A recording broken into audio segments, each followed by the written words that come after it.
Namaste, welcome again. Now the topic is superposition principle of electrostatic force. So let us see what is that. The principle itself, we are directly into the principle. We'll understand what is the meaning of the principle later. So we'll start reading. You also keep on watching. Force on any charge due to a number of charges is the vector sum of all the forces on that charge due to the other charges taken one at a time. This is the superposition principle. You can rewind it again if you want. You can note down it. Okay, here you can see a diagram. If you directly see it, you may feel it is difficult. Oh my God, how to remember this? But don't think so. It is very easy, very easy. I'll explain what is that. Here you can see Q1, Q2, Q3. Three charges are there. Q1, Q2, Q3 are 3-point charges. And O is origin. Of course, from the last explanation, last video, we can remember what are R1, R2 and R3. R1, R2, R3 are position vectors. You know what is position vector. You are very brilliant. You may remember it, right? Okay. Force on Q1 due to Q2. How to write equation for force on Q1 due to Q2? We will write it as F12. Force on Q1 due to Q2, that is F12. You can see the direction in the figure. F12. This is force on Q1 due to Q2. So how to write that? F12, vector F12 equal to 1 by 4 pi epsilon naught Q1 Q2 by R12 square into R12 cap. What is this? Unit vector along the direction of F12. Obviously, you may remember from the last video. If you have seen, you can remember. Otherwise, you can't. So you have to see each and every equation in each video. Then only you can get the the benefit of watching this. If you just see something or half of the video, or if you pass on it, then no need of watching it. You have to watch each and every step, then only you can remember. So my sincere advice is watch and write it, then only you can get the benefit. Okay, next up, force on Q1 due to Q3, we write it as F13. Very easy. F13. Here Q3 is there. So force on Q1 due to Q3 is F13. This is the direction of that. This is the direction of that. Okay. So we write it as F13 equal to 1 by 4 pi epsilon naught Q1 Q3 by R13 square into R13 cap. This is unit vector along the direction of this force. From the diagram, see the diagram.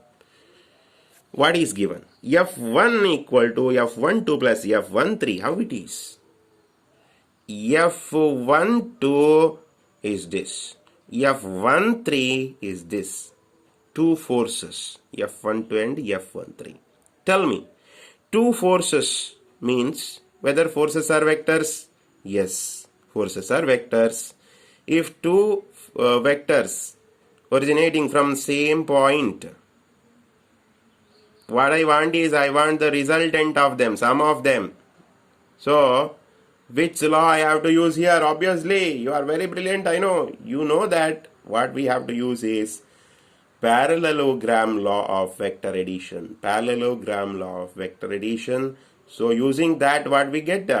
Two vectors starting from this point. And if I complete a parallelogram by completing the other two sides of the parallelogram, and if I draw the diagonal of that parallelogram, that shows the magnitude and direction of the resulting vector means sum of these two, f12 and f13, that is f1 here. That is f1. So obviously what you can write, f1 equal to, here in this figure, f1 equal to what? f12 plus f13. Correct? This is from what? Parallelogram. Okay, I'll write shortly. Parallelogram law of vector addition. I get this. So that is what I write here. f1 equal to f12 plus f13. Obviously that is equal to 1 by 4 by epsilon naught q1 q2 by r12 square into r12 cap plus 1 by 4 by epsilon naught q1 q3 by r13 square plus r13 cap. How I got this? I just substituted. Very simple. You can say it is by just substituting these two terms. I write this, equations. By substituting these two equations, I got this. There, if what I consider now is if n number of charges are present instead of how many charges here? Q1, Q2, Q3. On Q1, what is the total force that we have calculated now? Now what we do is, instead of considering Q1 and Q3, only two other charges, I will consider there are n number of charges. We don't know the value of n. Whatever the value of n, generally I can write if n number of charges are present, F1 will be the resultant of all those forces due to n number of other charges. So F1 will be equal to what? From this, generalizing it, F1 equal to F12 plus F13 plus etc. plus F1n. All the vectors, all are vectors. Don't forget to write the vectors in vector notation. Okay, so just expanding it, f1 equal to 1 by 4 pi epsilon naught. Oh, power cut. Okay, can you see now? It's rainy season, right? So this is a problem. So what I was saying is f1 equal to f12 plus f13. Similarly, if n number of charges are there, forces also n number of. So just substituting the expansion, I will get f1 equal to 1 by 4 pi epsilon naught. That is this term. Plus the first term is for f12, that is q1 q2 by r12 square. Okay, yes, square should be there, r12 square into r12 cap, this is the unit vector, and q1 q2 by q1 q2 is this q1 q3 by r13 square into r13 cap plus etc. plus this is for the last term f1n q1 qn by r1n square into r1n cap.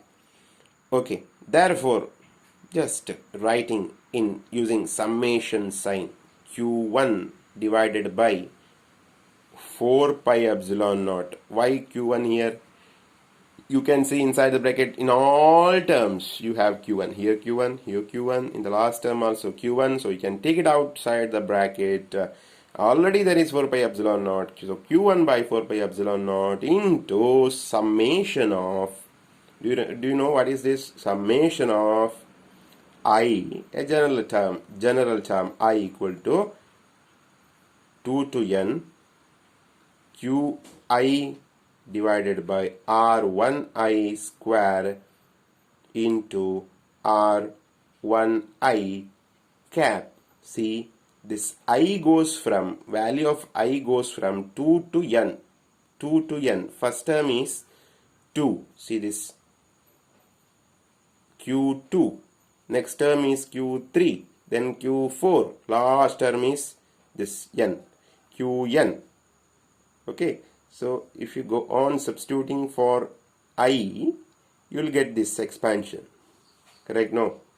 Got it? So Qi, Q1 is here, Qi. For I, if you are going on substituting 2, 3, etc. from 2 to N, you will get this expansion. That is the meaning of this. Simple, very simple. Just this one is the same. These two are same. Okay. Yes, so this is the final form of what you call the principle of superposition of forces, electrostatic forces. Okay, understood? So what is important in this part is the statement, superposition principles statement, and if it is asked somewhere, to write the equation. Actually, in final examination, I hope it will not be asked. It will not be asked. That is, explanation will not be asked in detail. But you remember the principle and the equation. Okay. Thank you. We'll see the next topic in the next class.